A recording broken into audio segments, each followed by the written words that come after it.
Ike Ogiamian. Good to see you again. Hey, Dr. Thunder. Good to see you again. How's it going? It's all right, man. It's all right. You know, we've seen each other quite a bit virtually since the last time you were on Conversations with Dr. Thunder. Mm-hmm. We've got a show together, Getting Ish Done, every other week on your channel. And it seems like that show is growing. And it's been a real interesting conversation, practical conversation. And let's see, we've done a couple panels together. Mm-hmm. Seems like we've done a couple panels on Red Sings the Blues channel. Yes. We actually just did one, which I thought was a really good panel. I think he's getting better and better at that. And let's see what else is going on. CME is coming up. We're going to be going to that. Mm-hmm. So that's going to be a good time. Yeah, looking forward to it. Looking forward to it. Like, how many? Any idea how big that is? Like, what kind of numbers are we looking at in terms of people? I don't know exactly, but I mean, we could figure it out actually because there was only a certain number of tickets initially, but then now he's opened it up for people to be able to view all of the sessions virtually.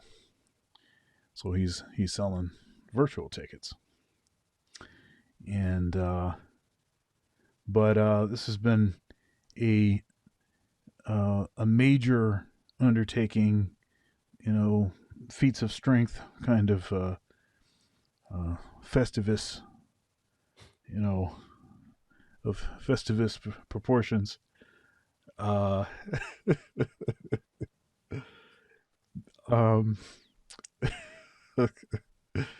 But it's so it's been good. But we're going to actually meet for the first time in person at the CME. So I'm looking forward to that. Yeah, likewise. All going to be all 265 pounds of you. Don't short me now. Don't short me. Oh, okay. Yeah. So I think maybe I gained about 10 pounds since our last episode too. Yeah. What have you been doing? Well, I'm not sure that it's all the proportions that we would like it to be. But yeah, I'm about to get back on a strength journey. You can't stay on that for long. The strength, the strength journey is like this, you're gradually getting higher and higher, but you can't just, it's not going to be an even thing like this. Your body can't handle that. Especially you get beyond a certain age and your joints and stuff remind you every second of the day. And especially like in the morning, you're trying to get out of the bed and stuff like that. So you have to listen to your body and give it time to repair. But sometimes the time of repair stretches on a little longer than was actually needed. And I hear you. So anyhow, yeah, man. So why don't you talk a little bit about some current events, some things that have maybe occurred between the last time we were on this show. I sort of said a few things, but I know you have all kinds of other things happening. Might be a wedding or something like that. I heard that. Oh my God, this guy.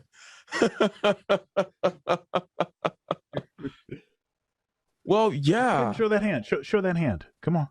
Show the hand. Show the hand. Yes. Show the hand. Oh. Show the hand. Show the hand. Yeah.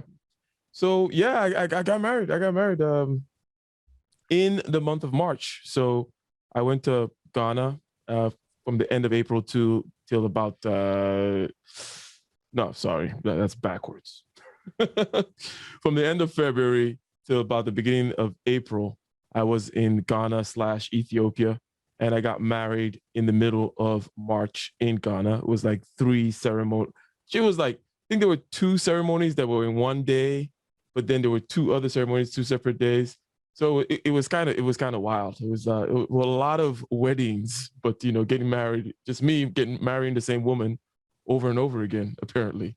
You got the traditional thing. There are a couple of traditional things you do. You kind of do like what they call the knocking, which is the introduction of the families and so on and so forth. You bring things, you say stuff.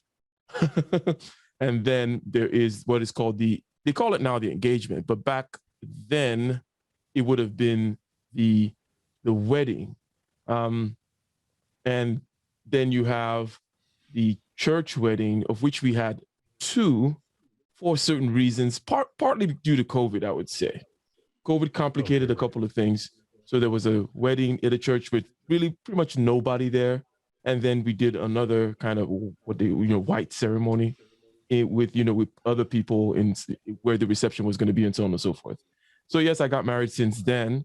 And also since then, you did mention things like, about the our collaboration, and which we now do every 2 weeks, getting ish done with Ike and Dr. Thunder. Make sure you check it out. Okay. Those are some of the significant things going on, and so far so good. No complaints. Now when you were out there, it was a little business and pleasure when you were, what would you say, from February through April. So you were well, I mean, talk about some of the other things that you were doing. Well, one of the things I was doing was actually doing a little bit of scouting for employees, right? So, of which I have some remote employees now, one of which is in Ethiopia, right? And a couple of others are in the UK, right? And they all happen to be Africans. Maybe it's nepotism or whatever it may be, but I'm not. no. Well, really, competence is the main thing now. Well, however, though, whenever there is a difference in the market such that your dollar goes longer and everybody wins, right? Like, if I'm able to pay a competent engineer from Ethiopia, of which I found a very good one, a female engineer in Ethiopia, and she's getting paid more, right, compared to others, but still it's not as much as if I were to get somebody over here in Silicon Valley, California, then everybody wins, right? So one of the things that I was doing there was, was that kind of work. Other things as well, some things which I will be announcing later. I'm looking into, or maybe I should keep it on the wraps, but there were some other kinds of, you see, okay, well, let me say this. The picture behind you, right? Just a picture of me in this, let's just call it a kaftan, right?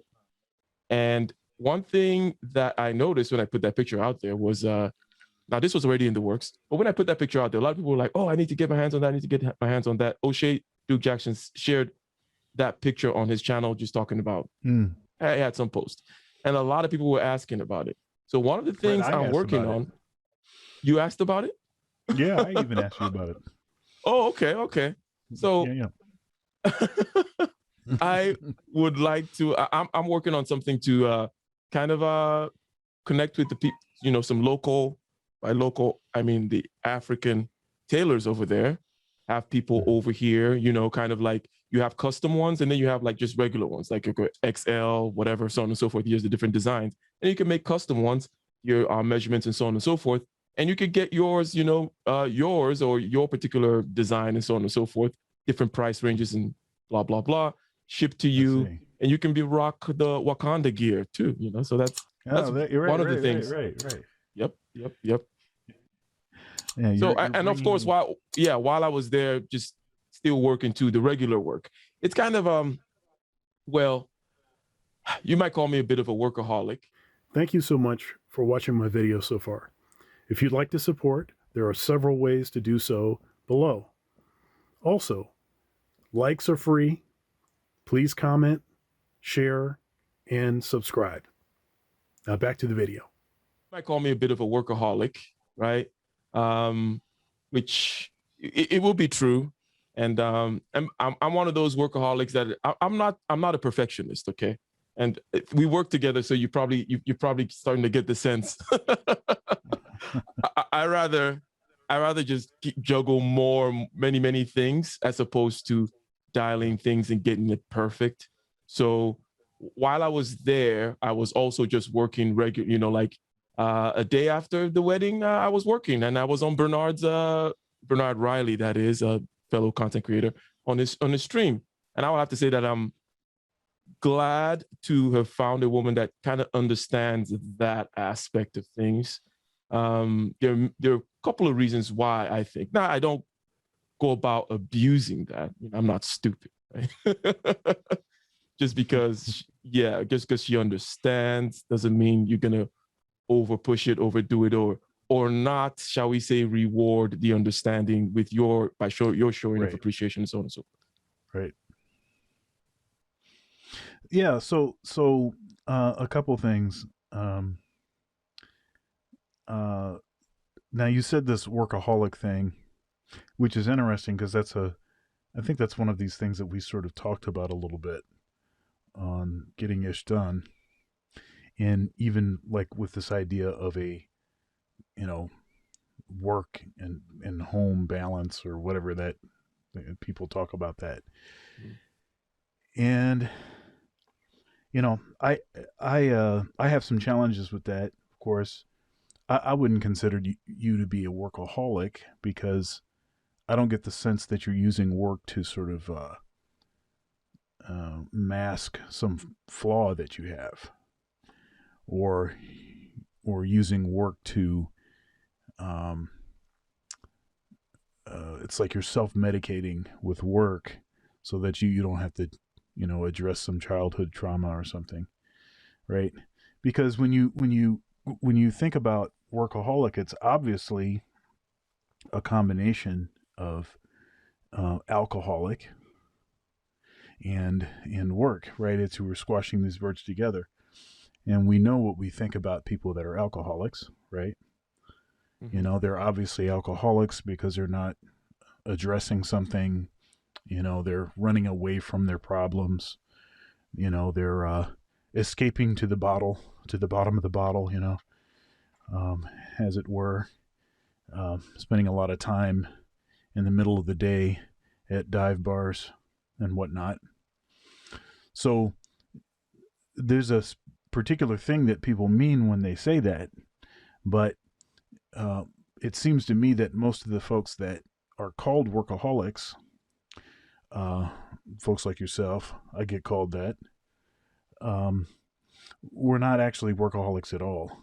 The Bible says that if you don't work, you don't eat.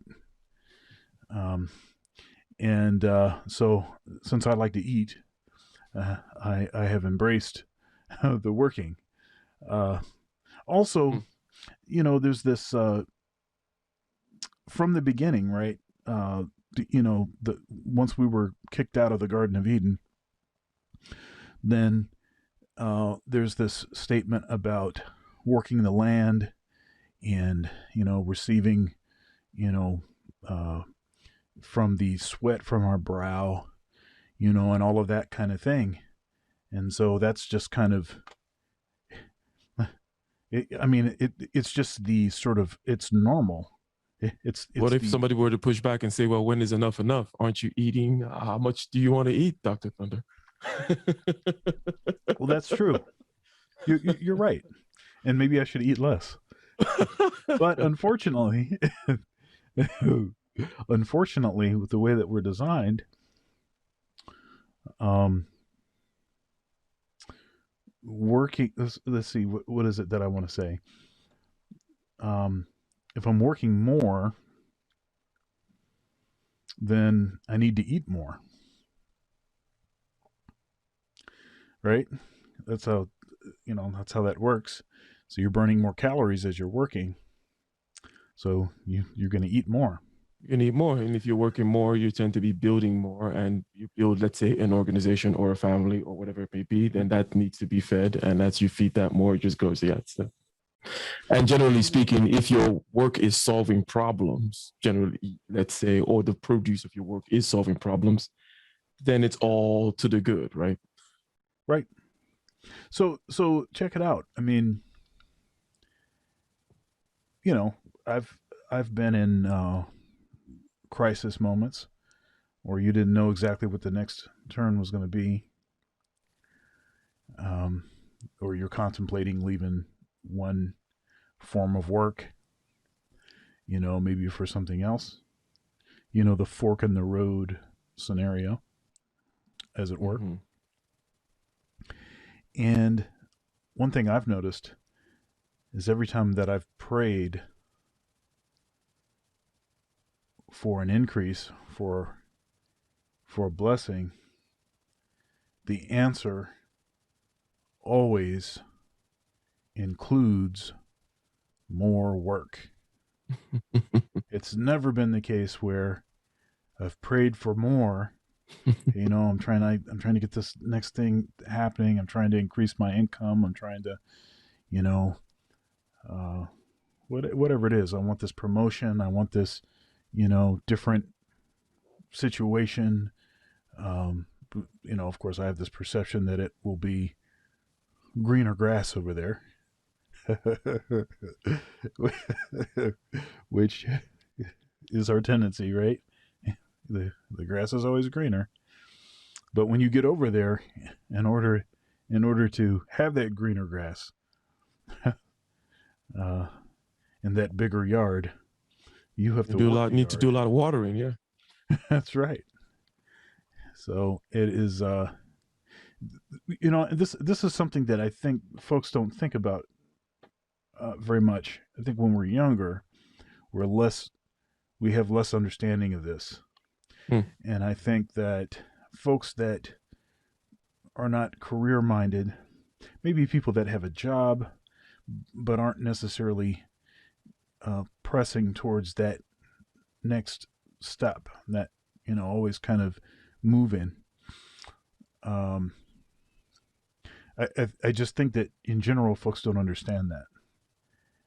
And so I think it can look like to them like some sort of obsession with work, but rather the work is necessary to, achieve the goal. So actually the goal is what the obsession is, if there is one. It's not the work. I don't want to just work for no reason. I'm always working in a direction.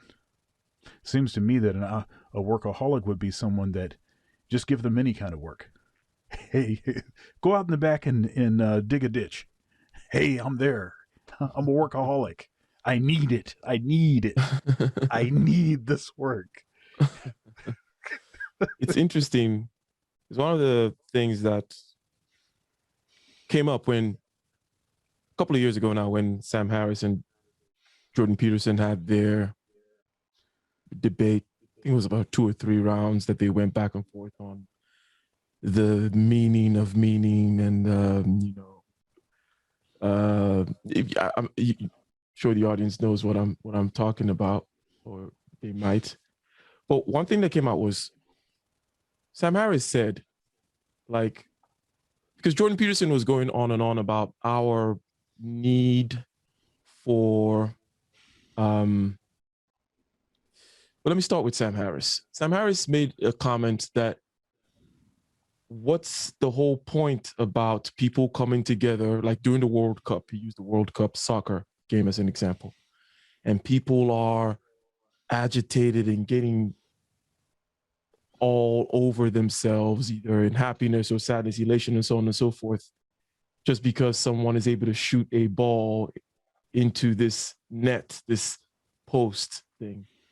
And, and Jordan Peterson in his way was like, oh no, Sam, it's very important. No, it's not. It's not trivial at all, Sam. And and he mentioned the fact that the target is something that we, even in our leisure, okay, there's something about hitting a target, having a goal, which you're kind of saying, that is just fundamentally important in our makeup, fundamentally important about this arena that we find ourselves to be in.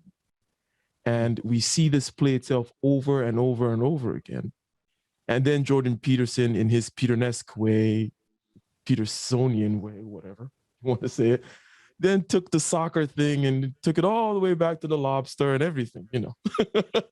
Right. But basically, that idea of meaning being represented in that target, that ball going into that net. Otherwise, why would we be so all up in arms about it? But that represents also this idea of work, because you find some people, they're like, you hear these stories like, oh, I made $10 million when I was 20 and I thought I was set. And then I traveled all the beaches of the world. And then I was like, I got bored. I was like, F this, I'm going back to work. A lot of people say that kind of stuff, right? Like, what am I going to do all day? Just lay. I love beaches. I wanted to see all the beaches in the world. But halfway through my tour of all the beaches in the world, I was like, well, this was not satisfying. They needed a target to go after again. So at some point, you got to stop fighting it. Now, I tend to think, maybe I'm psychoanalyzing people, I think that it is a sign of psychological health to be pursuing a target. That, again, in a healthy way, right? If you're not pursuing a target in order to avoid the psychological being healthy, that when you're healthy, you're typically trying to do something. You're typically going after something. You don't just want to lay in a hammock sipping Mai Tais forever. Like, I never seen a human being, a healthy human being, that wanted to just do that. Yeah. Yeah, something I talk to my students about frequently is this idea of not just having goals, but having a hierarchy of goals. And, we've talked about hierarchies a bit on Getting Ish Done. And on other shows that you've done, several of your other shows, talking about hierarchies has been a pretty common conversation. But in this sense of sort of hierarchy of goals, and what may be intuitive when you're setting goals up is to start with things that are the closest to you. Right? It's like, oh, yeah, I need to. Okay, I can see that my room is kind of junky. Let me clean my room up. Yeah, I can. All right, I'll make that a goal for tomorrow. I need to. That may seem like the thing to do. But actually, what you want to do is you want to start with the lofty goals, the dream goals. And then you want to have some long-term goals, which all are going to lead to that dream goal. Mm-hmm. And then you need to have intermediate goals that will all lead to the long-term goals. And then short-term goals that will lead to the intermediate goals. And this is how a GPS works, right? You don't just kind of look around when you're in the car. I think I'll go this way for a while. You don't know where you're going, But what you do, say it's a 5-hour road trip or something, you're going to set that destination and possibly look for some things along the way, right? But they're all going to be heading to that final destination. Yeah, so now one thing that happens, and you're talking about sort of psychological health, one thing that happens often is that when people achieve a dream goal, especially if they do not quickly revise their list of goals and come up with some other dream goals, it can actually cause a depression. Not a clinical depression, Yeah. but a depression. You know, because you have all your eggs in this basket, you're pressing towards this goal, and now you achieved it. So it's like, now what? You know, but I think that that reality only reinforces the importance of having goals, because once you achieve a goal, then you need more goals. Yeah, it is. If you want to bring it down to a lower frame, because these frames all share commonalities. But if we bring it down to a lower frame, we call it desire, right? I'm hungry. Now the goal is to go eat, right? There's a tiger over there. The goal is to run away, right? Or whatever the frame may be, because we're always working within these kinds of frames, and these frames will then decide for us what's important, what's not important. As Jordan Peterson tends to say, what is an obstacle and what is not an obstacle, you know, can change based on your frame. You can be talking to somebody, and if you're trying, if the meeting is about how they're your client, right, and you're trying to win a contract with them, okay, they're very important, okay, they are the target. And then if a tiger comes in the room, all of a sudden they're an obstacle. All of a sudden, the whole frame changes, right? All of a sudden, it's like, okay, the door is over there. Everything else now that prevents me from getting to that door, it's, we'll resolve it later, but I may have to hop over you here. What is this thing about running from a bear or something? So I don't have to be faster than the bear. I just have to be faster than you. Exactly. That kind of thing. Yeah, it's a little cruel, but that's how the frames work. So if you then notice that, and I'll say one more thing, and then before I go. So the other thing is, okay, these cycles of desire and the satisfaction of that desire, and then there's a space there. The English don't have a good word for it, but the French call it ennui. So it's not depression. It's just kind of like like ennui. Now what? Okay. Like, I don't have a drive. I don't have a goal until the next goal comes up, until the next desire comes up. That's why, and if you're chasing just small frame desires, then it's just a cycle after cycle after cycle. Like, you want something, you get it, and then you're like, what's next? And so on and so forth. So I think that all this makes it such that it is very important to have a goal that is so high, a transcendental goal, right? That never quite gets reached, to which all other goals are subordinate, so that in your life's grand plan, there is no point of ennui.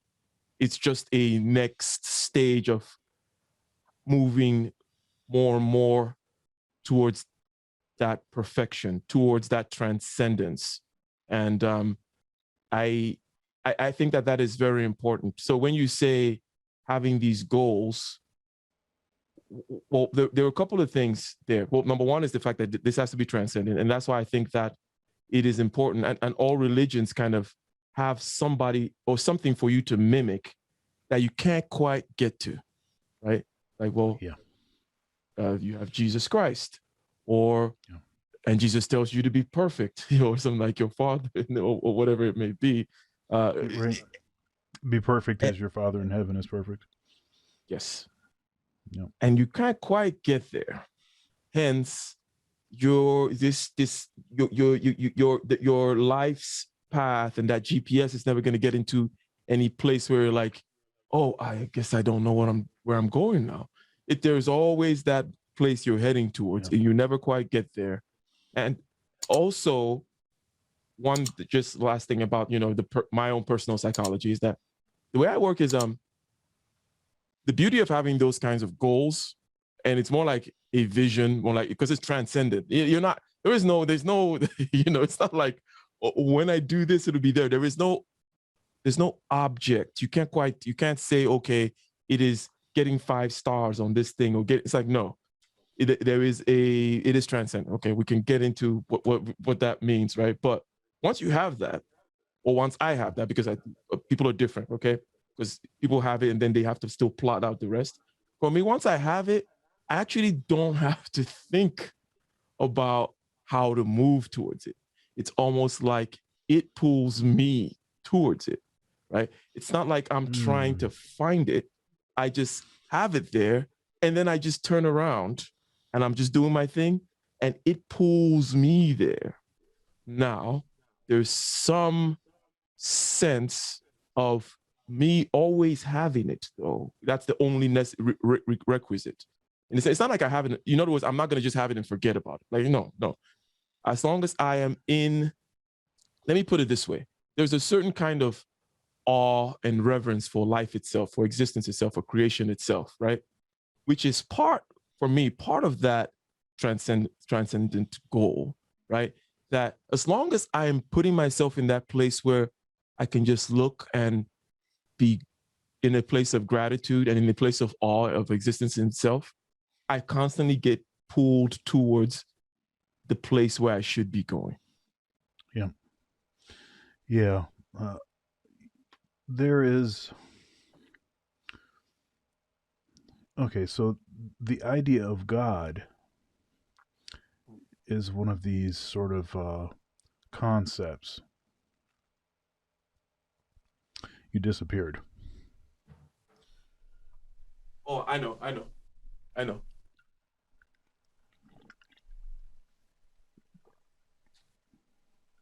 My bad. Okay, no, that's okay. The idea of God is one of these concepts. Right? He is so grand, he's so great, he's so big, he's so deep, and so that it's impossible to quantify him. It's impossible to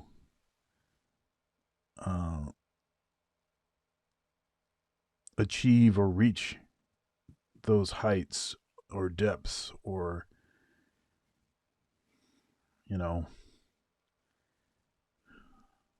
otherworldly, other dimensional. It's just so much that it's not even possible to fathom. Though you can speak certain things about God, how can you actually know God? It would require a mind with the capability of knowing such an infinite. But it gives us something to aim towards. There's always something greater and grander. And, people are going to worship. They're going to worship something. And one of the reasons why it's one of the worst experiences for people to meet their heroes and discover that their hero is a jerk.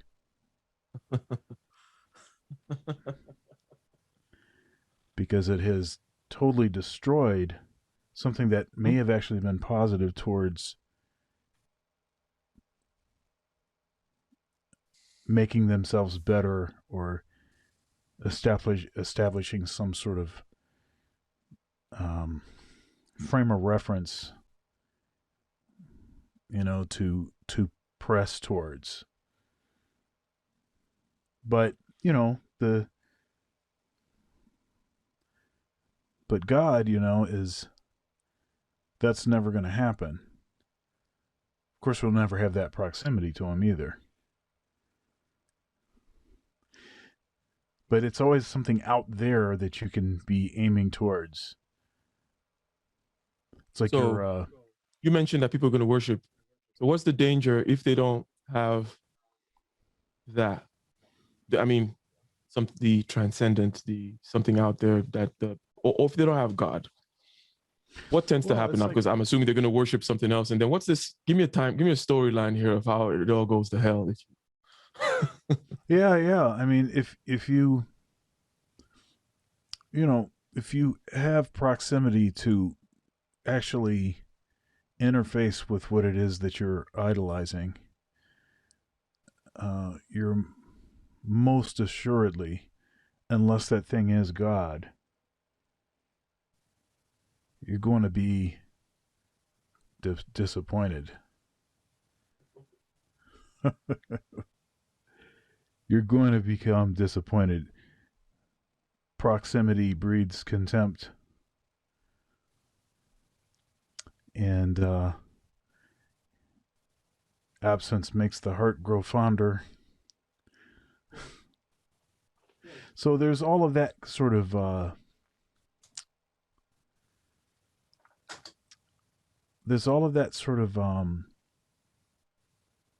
think it's the proximity thing. I think it is the proximity that that sort of foils. I think foils that's a good one. I never thought about that, the proximity. But now, it seems obvious, right? That you will get jaded by it. The other thing is, since we mimic a lot, and this is a Rene Girard, and I think he passed away recently, but he was one of these anthropologist types, but he was a Christian anthropologist. Are you familiar with him? No, I don't think I am. Okay. So he was at Stanford University. I got familiar with him through Peter Thiel, who is an interesting kind of Christian. you know who Peter Thiel is? That's one I'm not particularly familiar with either. Okay, cool. So Peter Thiel is he's big enough that I could reference certain things that he did. So he started PayPal with Elon Musk. He was one of the first people to invest in Facebook. He's in that movie, the Social Network, about Facebook. Okay. He was the first person that they went to go meet in San Francisco, and he gave them $500,000 or something. And he has this company called Palantir. So he's this like serial uber successful. Like there are a few of them out there, and they're called the PayPal Mafia. There's something about the group that started PayPal, him, Elon Musk, and a couple other people, of which Elon Musk and him are kind of like the biggest ones, that they're just like serial uberly successful in whatever they touch type stuff. Sure, their life is full of all kinds of failures, right? But right. Oh yeah, from the outside. So he's one of the interesting things, because he spoke in the Republican convention when Trump was running. He's one of those kinds of people that you would never suspect or expect him to be, a Christian per se. Now, what I mean by a Christian is like someone who would say, I am a Christian, as opposed to, oh yeah, maybe it's good. Yeah, Christian, the whole Jordan Peterson, we're all cultural Christians type thing. No, not that. More of the I am a Christian type talk. You would not necessarily expect him to say that, but he is. And then I started finding out in listening to him, because he's a really sharp guy, very interesting, philosophically also, beyond just, being a technologist / investor, so on and so forth. He also has these deep discussions on philosophy all over the place, and politics and so on and so forth. I know I'm kind of going on and on about this, but I find it all interesting. But at Stanford University, at the Hoover Institute, where's what's his name? Thomas Sowell is also there. Yeah. Mm-hmm. So that's like the little the kind of a conservative institute out there in Stanford University. But so he is one of those guys that he gets invited there and he talks about that kind of stuff. But anyways, I was listening to him, he mentions Rene Girard. And then I found out that Rene Girard is this anthropologist, well-respected anthropologist, that did not show his cards as to what his project was early, right? So he was well-respected by the academics. That's how he got to the point where he's teaching at Stanford. And then later, I have an idea of what's happening here. later he showed them that the whole point he was getting at was a kind of like an exposition of Christianity, and showing in a certain kind of way by studying all these different cultures and the things that they do, and how Christianity is like the culminating myth. And by myth, he meant real story, but like was more like it's a real story that mimics a lot of old myth, and it's like the real story that came to put an end to all myth, if you will. So there's like there's a timeline, there's a teleology to this whole thing. But one of the things that his ideas is to use this idea of mimicry, which is something that we are very good at as human beings. It's kind of monkey see, monkey do thing, and we are the ultimate monkey, that kind of a sense. We are very good at copying. You know, majority of what we do culturally is copying. And when we don't copy, we feel off. We all know the experiments about, you know, when this bell goes off, everybody stands up, right? You come in the room, and then everyone that was initially in on it has left the room, but still the new people that come in, everyone is still standing up at this bell, and no one knows why they're standing up, right? So those experiments just kind of show us things that we already kind of know. But the point is this: if you don't have something transcendent to copy, then you're going to be copying the Joneses. And guess what happens? Okay, so I got another late night to pull, so I got me a 5-hour energy here. It tends to work when, you know. So if this 5-hour energy, this object, right, and this whole copying thing, in terms of that, we copy desires, right? Beyond everything else that we copy, beyond just standing up when the bell goes up, we copy desires as well.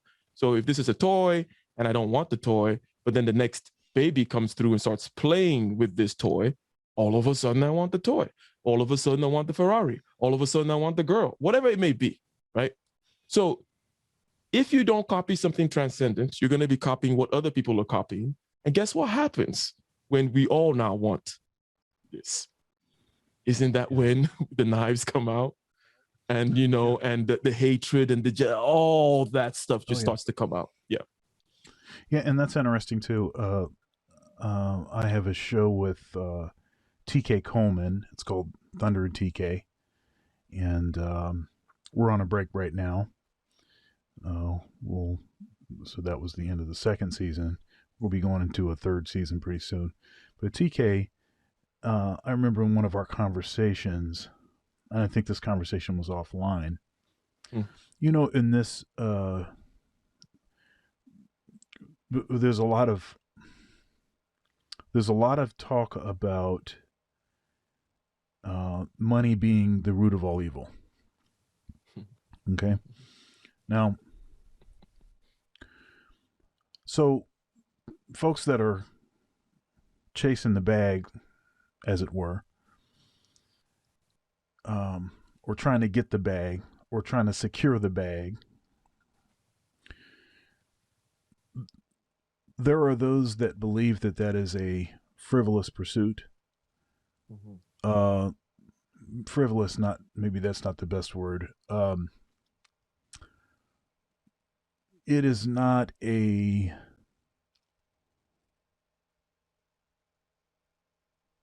ennobling. Okay. Say it. Ennobling. It's not. It's right. Right. Not a noble pursuit. Not a pursuit full of meaning. Pregnant with meaning. It's not that sort of pursuit, right? It's trivial. It's banal.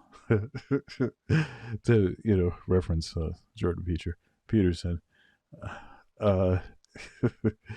You probably know the exchange that I'm referring to.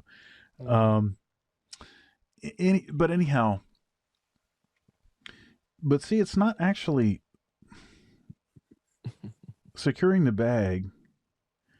See the root of all evil business. Notice that it doesn't say that money is evil. It says it's a root of all evil. the love of money rather is a root of all evil. Mm-hmm. And what's happening here, and this is where TK comes in,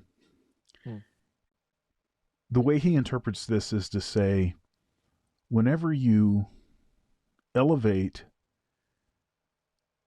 things that are temporary over principles and or things that are eternal, that is where this root of evil begins, right?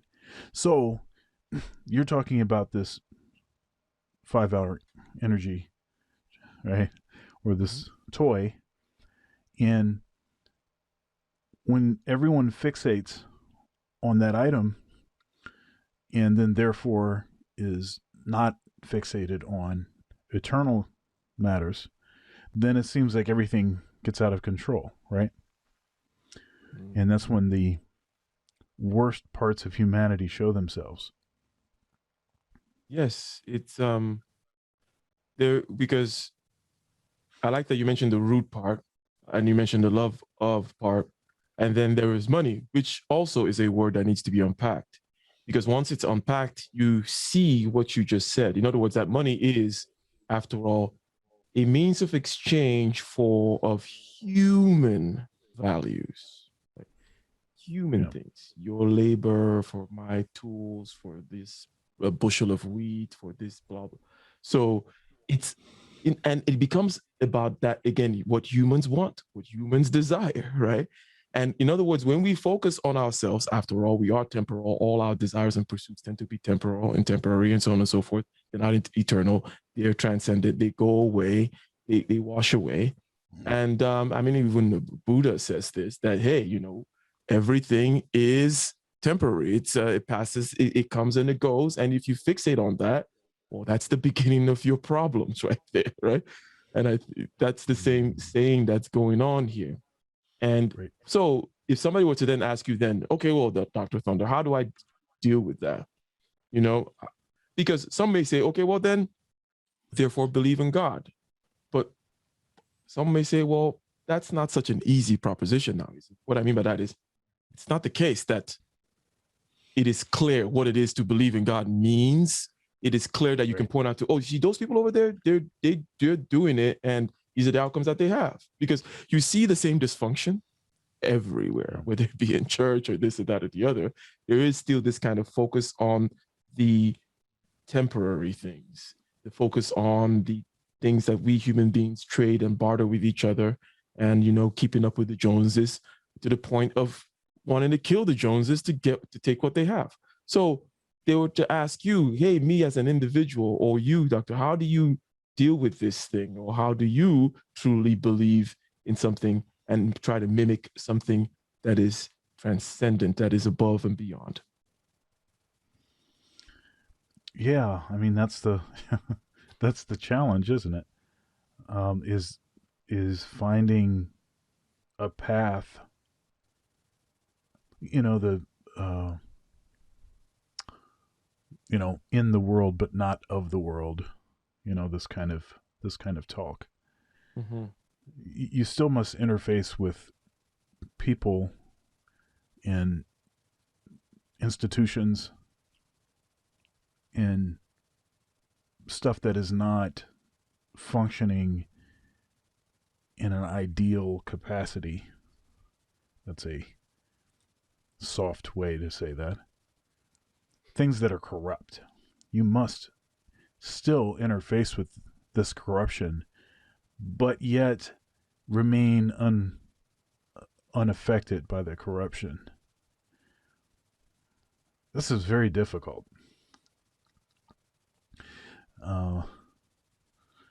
And I don't know that it's possible to remain totally untouched by the corruption. I think all of us will fail, and I believe, and I am one that will say I am a Christian, I believe that there's only been one. He's right there. There's only been one that faced that challenge And what's interesting is as time goes on, systems tend to get even more corrupt, and we develop more clever ways to express our tendency for corruption. He did it 2,000 years ago. What would that look like today? That's always the question. That's always the question. How do you apply what it is that he was able to accomplish when the whole game is a different game? It's a different... The principles are still true,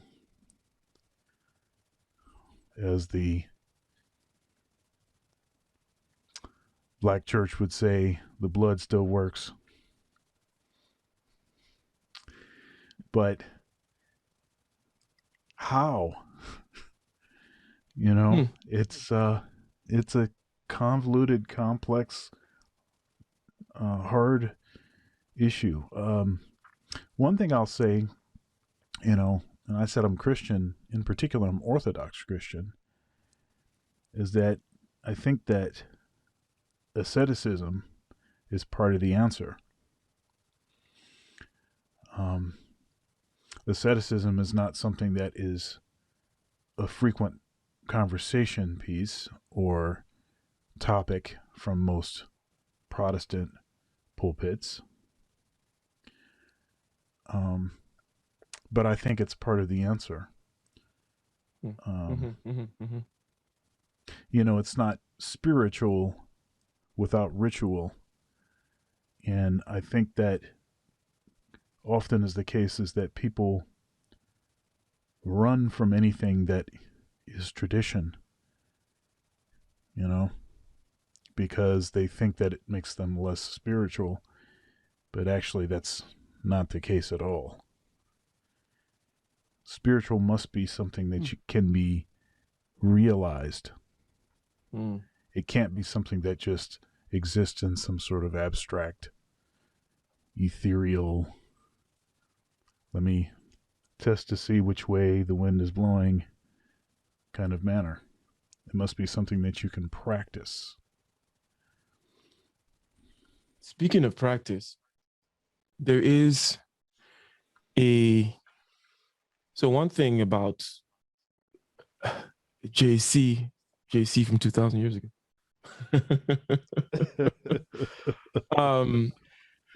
One of the things, and I'm also, as I was thinking about this to bring it up, I also saw some seeming difficulty in interpretation about certain things that, because Jesus, the life of Jesus, is one where obviously, just like any other life or any other text or any other thing, it's open to interpretation. Right? And people often see what they want to see. It was a peaceful lamb or whatever, and then others see all these other things and different things to emphasize, so on and so forth, right? So one thing is, let's say, eating with the tax collectors, and I didn't come for this kind, I came for... There is something about integrating. Now, if I use Jungian language, they call it integrating the shadow. And it's not as woo-woo as it sounds. Okay? It just means whatever it is, whether it be the tax collector or the Republicans or the Democrats or, those people over there that eat, whatever it is that irks you, integrating it, seeing that you are it, putting it to rest, right? And going beyond it, okay? That's what they mean by integrating this. It's all the same thing that they're really saying. They're trying to walk that path. And there is, so I'm going to say a word about that, and I'm going to say something about, okay, well, something else that maybe cause some people, if you just look at Jesus' life, it may cause you to be like, but I can't quite still square it. So since I asked a practical question, well, how can this be done? Well, we can all notice that thing, okay, or the number of things. another word, psychological word, is they call it projection, right? You're putting something from yourself and you're putting it out there and you're hating someone else for it or something like that. But these are all kind of, they're not exactly, they're complex. There's a whole kind of dialectic of it. There are many, they show themselves in different ways, but they're all kind of the same thing. But the point is, you need to integrate whatever it is that you think is the enemy. You need to embrace and love that thing. Okay? Yeah. Now, there is a mechanism by which that happens. Okay? And part of the mechanism is in seeing yourself in that thing. And I think we can all, like, for example, whenever, and I see this in myself. In many instances, okay, I am not necessarily, let's say I'm not staying up on my diet as much as I should. Okay. And maybe I am, let's say in levels of diet and exercise and so on and so forth, overall fitness, let's say there's 0 to 100. Okay. I'm trying to be at 90 something all the time. And I drop, boom, I'm at 79. Oh, crap. I feel bad, right? There's a tendency for all human beings to do what? Here's what we do. We turn around to someone who's at 30 and we start jabbing them in the chest. Oh, yeah. There you go. We start jabbing them in the chest like, yeah, you're so, like, and we don't even know we're doing this, right? Like, and it's usually someone close to us in our lives. You turn to your wife like, how come you can, blah, blah. And really what's going on is, you should be at the 90s. That's where you are. That's where your level of strength is. That's where your either aptitude, talent, and so on and so forth, skill and training, as suggests that you should be. You are at 79. Rather than deal with yourself, you turn around and start poking and your kids, your wife, your cousin, your this, whatever it may be. And to be able to see that in real time is not easy, but we can at least notice that whenever we're doing that whenever something irritates us about, and it's out there, about 9 times out of 10, it's you. And you can always stop and look back and say, when was the last, or what exactly in my life is similar to what they're doing? Where am I falling short in a similar way? And the reason why I did that number stuff is because it's usually not the same level. You look down on something, you go to a lower level, like, but I'm not that. I'm just like, that's the trick you're playing on yourself. That's right. Rather than, so that is one thing. But then, and I know I've said a lot, there's much for you to react to, but there is the whole thing, therefore, of like, well, but Jesus came into the temple and, drove those money changers out. Why did he not embrace those? That just came to my mind as I was saying that. And I don't have the answer, or I've not really, or maybe maybe there is a time in the season for, for everything, or something like that. But right. I don't know. What are your thoughts about, all I just said? So one thing that stuck out right away is, Jesus tells us to, love our enemies and pray for our enemies, and, folks that are, deceitful and lying to your face, and people that mean you harm and are persecuting you in some way, that we're supposed to love them, and that's a revolutionary sort of thought, because it seems to me that prior to that, it's hard to find that sort of thought even in Judaism. It's hard to find that sort of sentiment, stated in that way. But it seems also that you can see that it's there once he says it. But prior to him saying it, maybe it's harder to see it, like one of those kinds of things. It's like a key to unlock the way to interpret certain things. I think there's this tendency that we have, So the whole self-love stuff. Oh my goodness. So Take it you're not a fan. no, see the self-love thing, like the solution for everything being, oh, you just don't love yourself, or you don't love yourself enough. I finally learned how to love myself, that whole thing, and that as being some sort of revelation, and that's why their life is so much better. Um uh I'm not saying that it doesn't exist, but it still seems like the folks that say that they got to the point where they learned how to love themselves, it still seems like their stuff is still a hot mess. But I could be wrong. I'm sure that somebody is, I'm sure that there's a situation or a story when, see, my thought is, I don't think that human beings have an issue or problem loving themselves. Mm. In fact, I think that most of the issue is that we prioritize ourselves, loving ourselves. We don't want to experience pain. We don't want to experience discomfort, and all of these kind of things. Sort of prioritizing that over other people, over things that we need to accomplish, stuff that's going to be challenging, stuff that's going to be a lot of work, a lot of sweat. Facing the unknown, all of those kinds of things. It seems to me that people that maybe are prioritizing this love they have for themselves, it seems that they're not going after a lot of that other stuff. And that's where the real meaning comes in.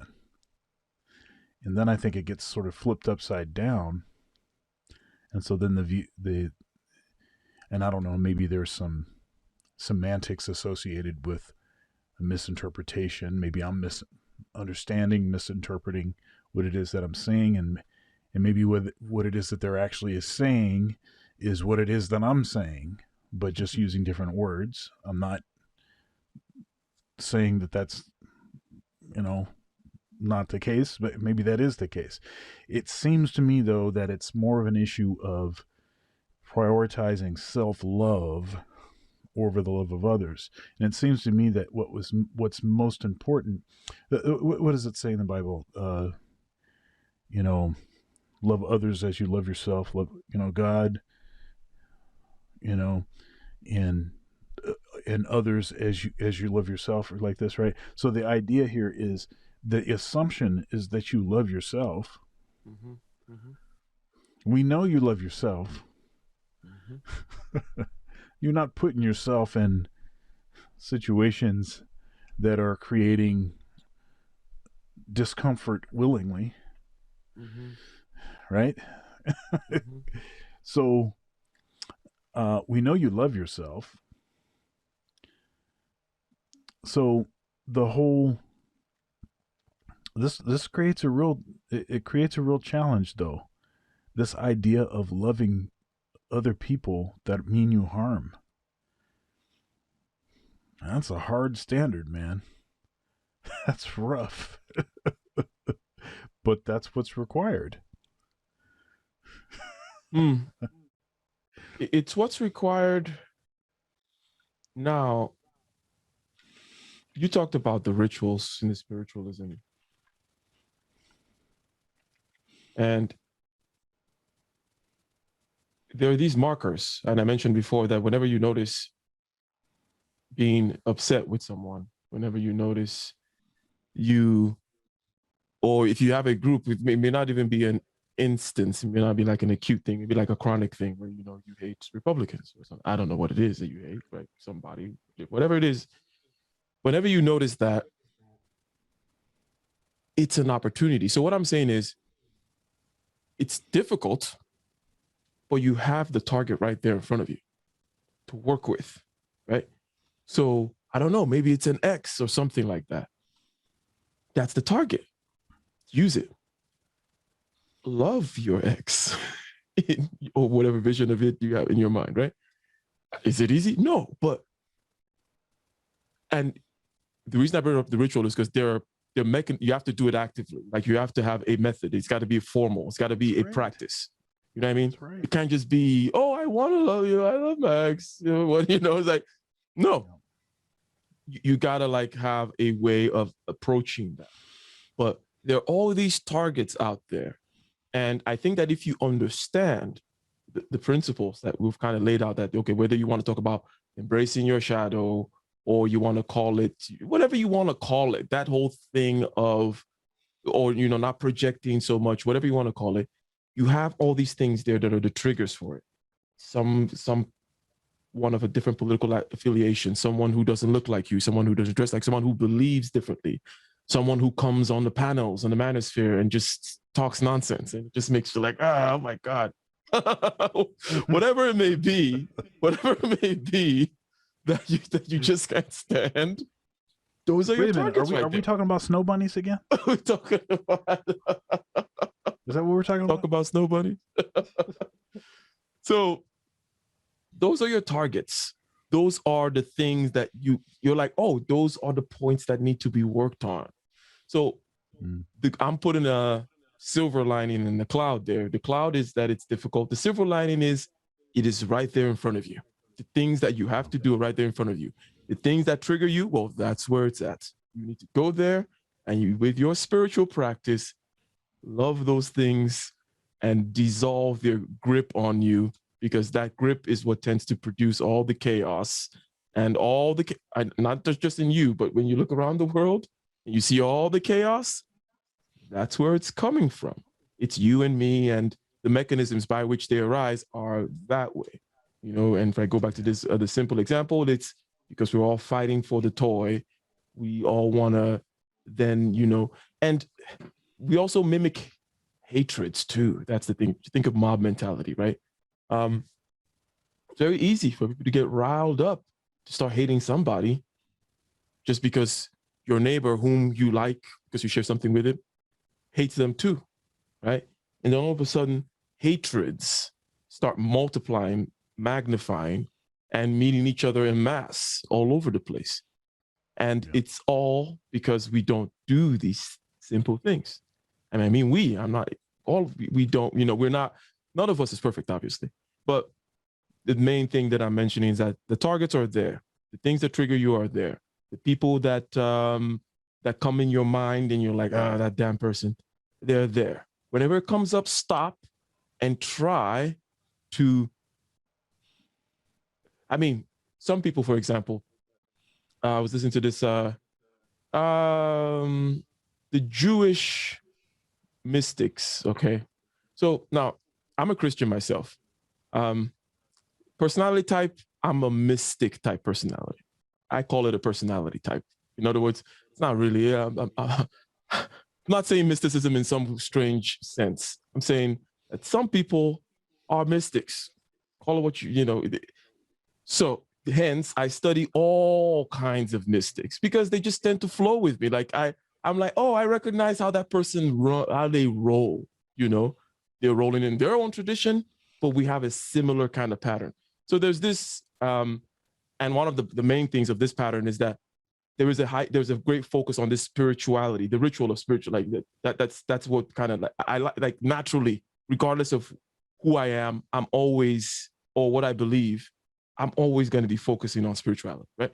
So listen to this Jewish mystic, and amongst many of the profound things that he says and that they practice, talks about, this practice of picking up your enemies, putting them in your image of them, putting them in your head, your ex, or your enemies, right? These people you're supposed to love, and to visualize them in all the horror, and to forgive them, and to love, like talk to them, and you don't have to be a genius to realize, or you can't push back on that. You can't say, no, that's or like, oh, I don't want to do that. That's like, it's like, no, that's going to be useful. And the effects and the resistance you feel for not doing it, that's why you should do it. It's like, yeah, even if it's even hard to picture them, even like you don't want to even bring them up, right?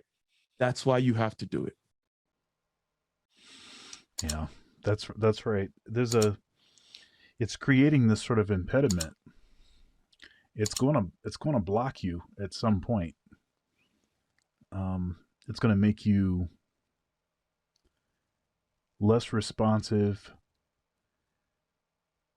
less sensitive to things that you would ordinarily be able to pick up and be able to make adjustments because you still have that thing there. And or maybe that person, and we hate to think this, someone that was our enemy at one time, maybe at some point might become an ally. That's a tough thought. But if we're still sort of have all this sort of venom and animus towards them, we're not going to be able to receive whatever it is. Or maybe they were right. Right. Exactly. Exactly. That's facts. That's facts. And that's a really tough one. Because that requires that humility thing. And that's not always,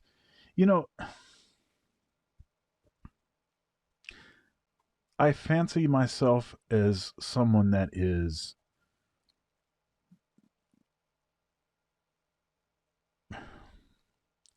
at least that I try to be humble. So I'm trying to be careful here. I think people would describe me as being a humble person. I'm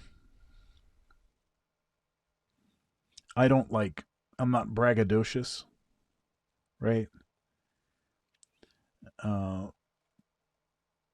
But I'm sure that there's some areas where I'm not that humble, which is the sort of human condition. And I might not be able to tell what those areas are. And maybe those areas are associated with something that a former enemy was able to see clearer than I could. That's like a tough. That's a hard place to stay. To like, all right, this is what it is. Let's just stay right there. Sit there, just stay there. And that's why I like those practices, because when he says you bring them up, look at them. Stay there. Just jive turkey. Look at that smirk on that good face. Yeah, stay all there. Right, all right. Let me. Okay. Praise the Lord.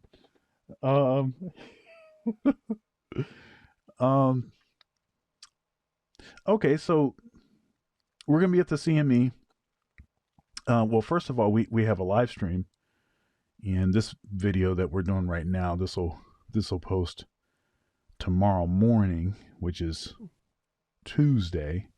Then Tuesday night we'll have our live stream on your channel, and then something I would like to do is you, me, and Doug Pierce to do some sort of a live stream on my channel while we're at the CME, and then you and I to do something on your channel while we're at the CME.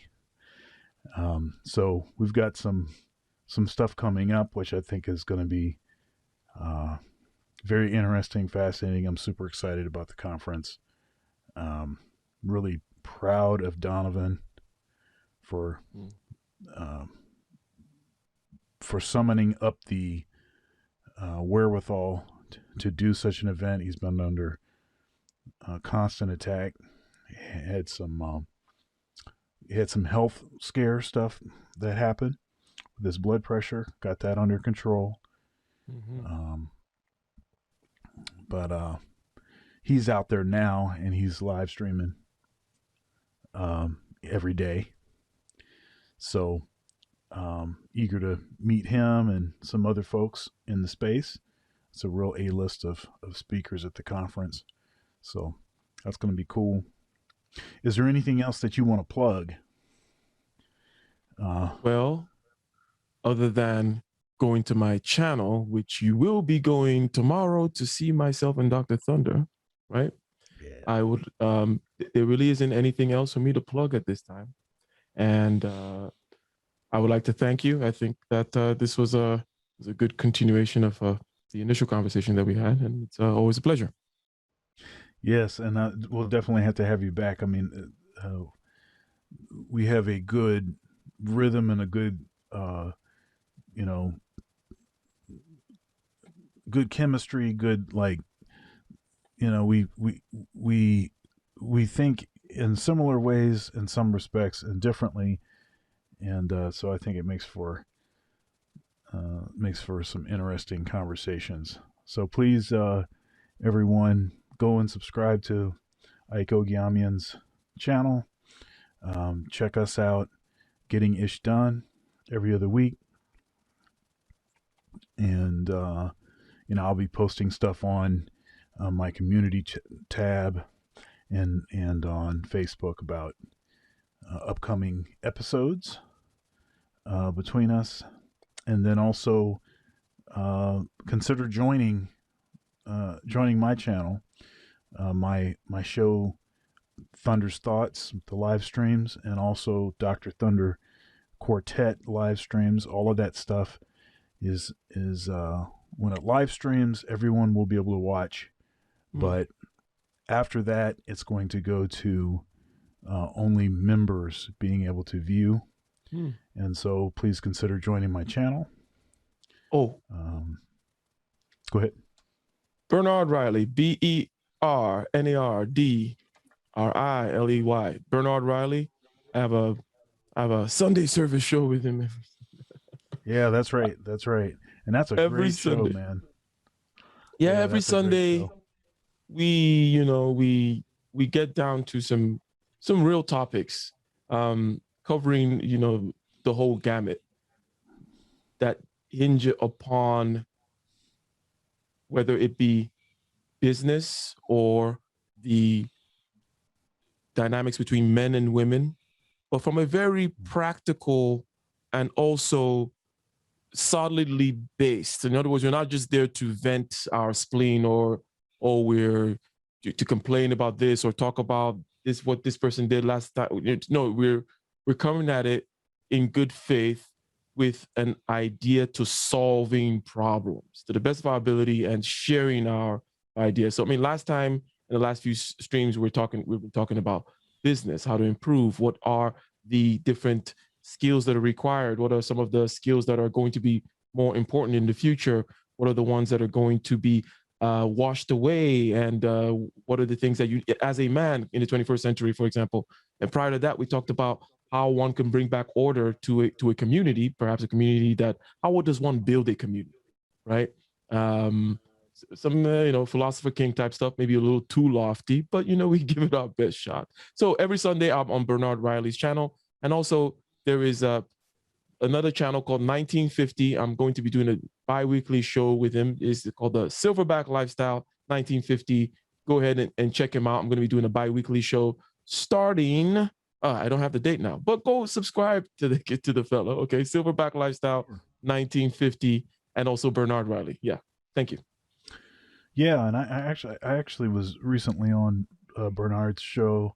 I enjoy his show. I mean, he has Obsidian on frequently. I interviewed him on Conversations with Dr. Thunder, and then also I was on Ramil Amir's show last week, and that was a good show also. Very interesting conversation. And then both of those guys, they always open up the panel for folks to come up and at least with those two shows, I thought was very positive. It was some interesting back and forth. So yeah, please go over and support Bernard and check Ike out on his show on Sunday, and I think it's Sunday at 9 a.m., which is nice and bright and early for Ike. 9 a.m. Eastern Standard Time, which means 6 a.m. Pacific Standard Time. But Ike doesn't need sleep. Work sustains him.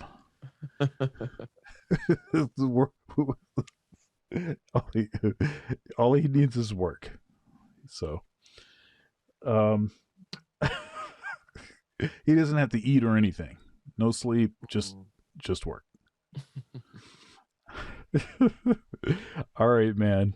Well, it's been great talking again, and like I said, we'll definitely have you back. You know what? And we should do a Thunder's Thoughts sometime. I think that would be cool too. We'll talk about that, how we can do that.